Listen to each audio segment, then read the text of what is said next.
Imagine two men leaving the same factory at the same time every single day. Same shift, same paycheck, same tired walk to the parking lot. One of them retires broke. The other retires with a house paid off and money in the bank. Nobody at that factory could ever tell you which one was which. That is the strange, uncomfortable truth about money. It was never about how much you make. It was about something almost invisible, something so small most people never even notice they're doing it wrong. There is an old Japanese idea called Kaizen. It simply means continuous improvement, small changes, made consistently over time. It was not born in a bank or a business school. It grew out of Japanese factories in the years after World War II, when workers and engineers began asking one quiet question every single day. What is one small thing we can improve today? Not a big leap, not a bold new plan, just one small thing. By the end of this video, you will know how to use that same question to fix your money, even if your paycheck never changes. Here is the real problem, and it is not what you think. You do not have a spending problem. You do not even have an income problem. You have a leak. Picture a bucket with a tiny crack near the bottom.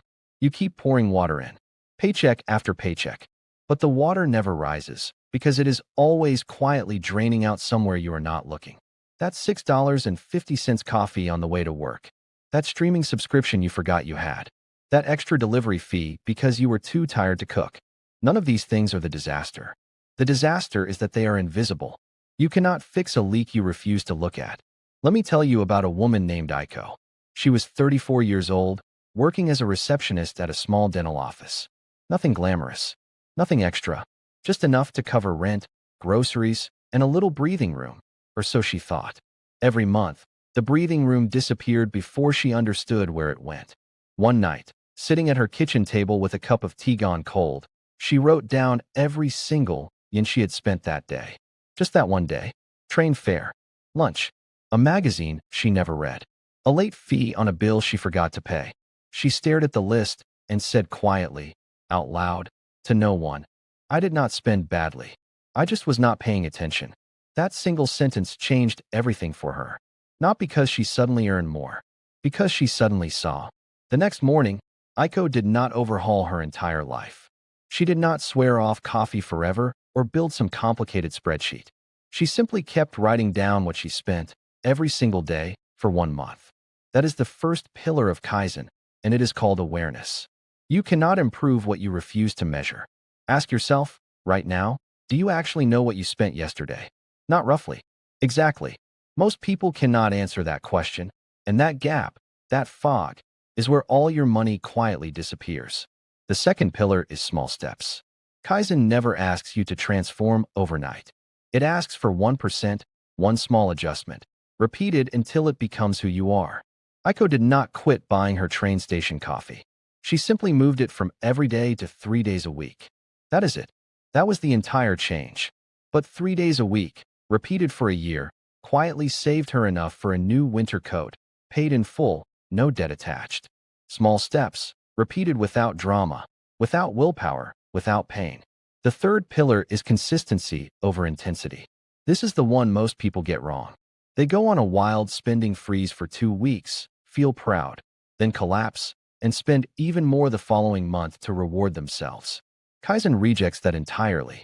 It is not about intensity. It is about showing up in the same small way, day after day, whether you feel motivated or not. The first rule is awareness. The second rule is small steps. The third rule, and say this one with me, is consistency beats intensity every single time. The fourth pillar is respect for the process, not the outcome. Aiko did not check her savings account every single day hoping for a miracle. She trusted that small, honest tracking, repeated daily, would eventually show up as real money. And it did. 6 months in, she had saved more than she had in the previous 2 years combined. Not because she earned more, because she stopped leaking. But here is what nobody tells you about small changes.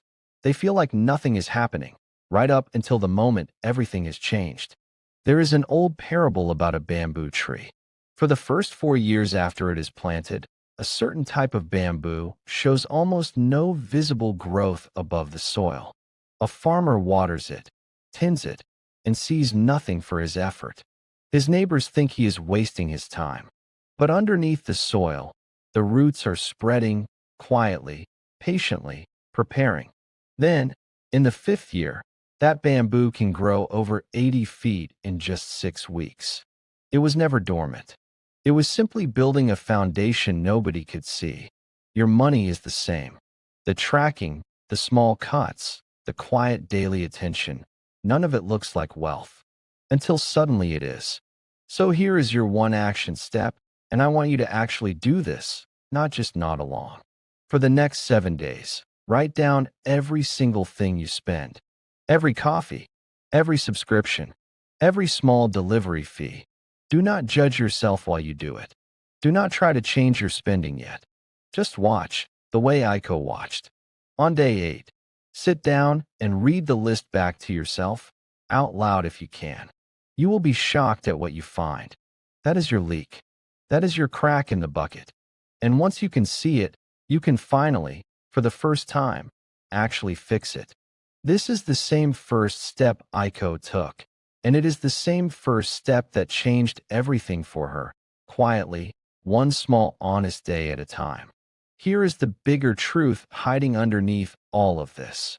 Wealth was never about the number on your paycheck. It is about the gap between what you earn and what you actually keep. A man earning very little, who keeps a small amount every single week, will eventually outlast a man earning triple his salary who leaks it all away without noticing. Money does not care how hard you worked for it. It only responds to attention. Real wealth is not a big number in a bank account. Real wealth is freedom, the freedom to stop worrying, the freedom to breathe, and that freedom is built 1% at a time, not in one dramatic leap. Remember the two men from the factory.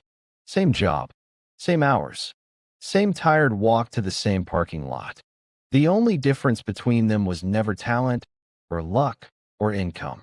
It was attention, repeated daily, until it quietly became a different life. That crack in your bucket is still there right now, today, whether you choose to look at it or not. So tell me in the comments, what is the one expense you already know is your leak, the one you have been quietly ignoring? Just name it. One word is enough. And if this story helped you see your money a little differently today, stay close, subscribe, and keep that bell on, because next time we are going deeper into another quiet philosophy, one that teaches you not just how to keep your money, but how to finally feel at peace with it.